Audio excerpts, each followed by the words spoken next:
le bonjour. Bon week-end, ma batutu, bakalakanga, surtout c'était fine. Donc quand on a le baki, pas trop de stress. Stress ou ya chronique, ou ya spontaneous, des arcs.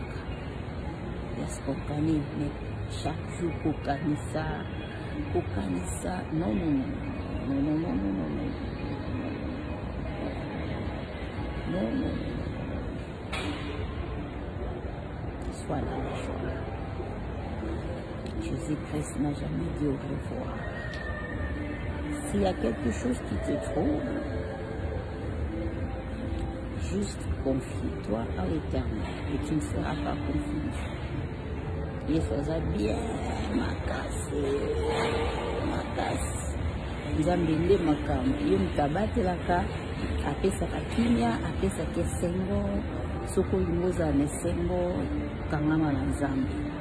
Omona ki ozala jamais déçu parce que l'Éternel existe réellement. Il est Dieu. Et qu'aucune situation ne peut résister devant ce Dieu. Est-ce qu'il y a un esprit que Dieu ne peut pas combattre, comme on dit? Est-ce qu'il y a un esprit que Jésus-Christ n'a pas vaincu à la croix? Non. Jésus-Christ a pu ouvrir les livres qui contenaient les 7 sceaux de nos vies. Il les a cloués à la croix et les a livrés publiquement en spectacle. Croix seulement. Et tu verras la gloire. Osane Sengwe, Biso, Netingabo. Nabi Jésus. Non, mais Julie, toi, tu n'as pas de problème. Même Namoussala nous a toujours contente. Mais j'ai des problèmes, cela ne veut pas dire que je n'ai pas de problème. Mais la problème est contrôlé, non, never. Donc je dois être dans la joie. Je dois profiter de ma vie. Les hommes souffrent de vie de l'eau. Et puis nabini boka makele na libanda.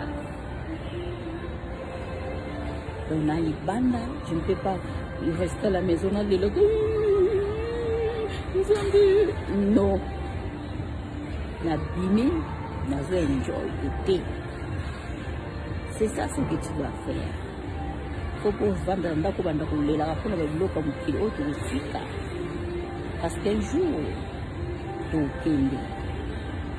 mais profite de ce que Dieu t'a donné. Profite de la vie. Enjoy your life. Si tu as l'argent, sors. Kende dans un restaurant, kende kotambola, kende va vacances, kende dans un bête la musette, et que ça là ou bien ma place. Na la vendre dans un terrain. Na la vendre dans un bima pas encore. Parce que si on ne pas dans ma foi avisé, parce que tu n'as pas mes programmes dans tes poches, je ne reste pas souvent à la maison. On sort toujours. Donc, on a revendé dans la paix, on a moyo, on a vendu dans la on a vendu cancer, on a cancer nini. Toujours, on a les singles, on a jamais me tombe la kobo to la joie jamais parce que na uti musika na Nzambe ndeye moko ba bozota na uti musika na Jésus na yo soki wapi Nzamba lokoto soki wapi à la dernière minute mutu mo alinga bebe se sengo no to stress moko yela yo pona biloko mukili joie bolamu o Nzamba saleli yo koma na papier oyo ozomona ezokokisa mateza mukie. Parce que on Nzamba sali li biso leke belé. Moula Nzamba sali la biso leke belé. Et belé. Alors, ceux qui mokoka oyo sengi Nzamba, ezo sali mate, yango yo fo banda ko se soucier, o mi boma, o tia souci, o liate, o sala se benenete. Non. Non. Parce que Nzamba za, moi j'ai expérimenté ce Dieu.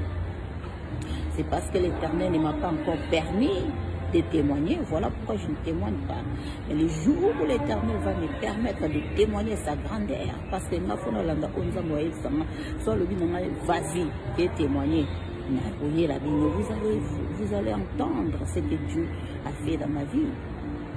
Il y a minene, la démonstration, il y a un soye qui s'est raté au Kosi. Soye qui s'est histoire au Kosi. Parce que na yebi place Jésus à Zwinga, na yebi place Nzamba Zwinga, na yebi Onzamba Zosa na Vinanga, na moni ba démonstration na nzoto na ngai, na moni makambo ebele Onzamba Zo fungola pona nga. Yango est no epsa otika stress. Vous a stressé pour la bloc amoutilité. Non. Bima le week-end, Bima qui aime enjoy. So ça va course na yo. Donc c'est ça. Lia so somba ngombe so baba mikila ngombe na so de dame so mtwanta balia. So za mweloko umela mela za la l'aise. Vous a stressé na boy. Avec une na booster ça ina ligne ba stress. Parce que tout ça va dégueuler dans autres bateaux. Alors moi je ne te conseille pas d'être stressé pour des futilités. Je vous aime. Je vous aime. Et je te communique l'amour. Je te communique la paix de Dieu qui surpasse toute intelligence de l'homme. Que cette paix soit avec toi. Et que tu prospères à tous égards, comme la Bible le dit. Que voici, je vous ai donné le pouvoir de marcher sur les serpents, sur les scorpions, sur toute puissance de l'ennemi, et nul ne pourra vous nuire. Il n'y a pas quelque chose qui peut te nuire. Et Jésus-Christ, dans l'oubli de Bandeli, a pu ouvrir le livre qui contenait les 7 sauts de nos vies. Il les a coulés à la croix. Maman, Nîmes, aux autres amis, Téléma. Soza Kola, les gens ont souci car si on a minute, on a commandé au Téléma. Kende au lia, vélo, sala quelque chose, lia, talinga match, lia. Talaranga souvent, on va nous communiquer de nos rapés. Nous communiquer de nos amour. Parce que nous avons tel sina bolingonae, alors nous sommes faut communiquer en moi. Je te communique l'amour comme je dis. Que l'Éternel te bénisse. Et n'oublie pas, n'oublie pas, n'oublie pas, n'oublie pas que Dieu a dit dans sa parole, alléluia, que je formais le projet de paix pour vous et non de malheur, afin de vous donner un avenir et de l'espérance. Nous avons un projet de paix pour toi. Yo, fungola mutemo mama nzamba sali. Ndeka na lobi devoir na pesi yo koma bola nzamba sali yo bando zalaki bomona choko na ajo koma ngona papier. Ça suppose oyo zo se nzambe na le salinité chango pembeni. Omona ke bola nzambe le kibere. Que l'Éternel vous bénisse. Je vous love et je vous communique l'amour, la paix de Dieu qui se passe toute l'intelligence de l'homme. Que la paix de Dieu soit avec vous. Donc, beauté na batu tout, bon talangai. Dans ce sens, non, mon bon.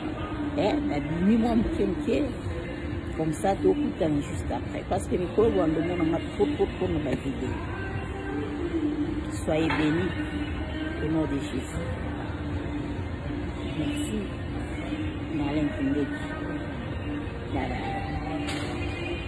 C'est Julie pour la Toronto. Pas trop de stress, s'il vous plaît. Merci.